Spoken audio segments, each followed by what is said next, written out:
Débutons cette revue de presse économique africaine avec le site d'information en ligne JeuneAfrique.com. Le journal se demande pourquoi et comment Emmanuel Macron a annulé 5 milliards de dollars de dettes au Soudan.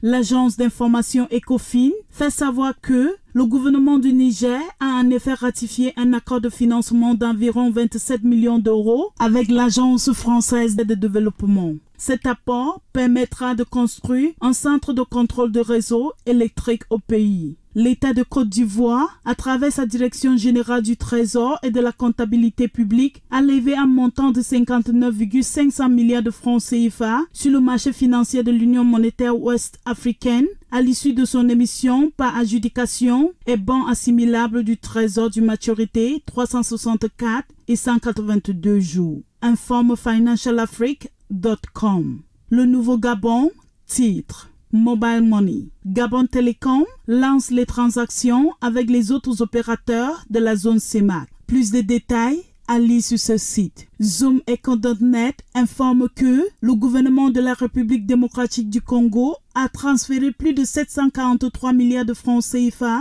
aux provinces et au ET2 en avril 2021. L'agence de presse sénégalaise titre ANA 4. L'ADER va injecter 15 milliards de francs CFA dans la campagne de commercialisation de ce produit. La tribune d'Afrique.com s'épanche sur les innovations financières et s'interroge si l'Afrique peut créer ses propres tendances. Plus de détails à lire sur ce site. Ecomatin.com fait savoir que le ministre de l'économie, de la planification et de l'aménagement du territoire, à travers sa direction générale de l'économie et de la programmation des investissements publics, vient de rendre public le mensuel des coûts de matières premières exportés par le Cameroun courant du mois de mars, et les coûts du pétrole ont augmenté de 5% durant ces mois.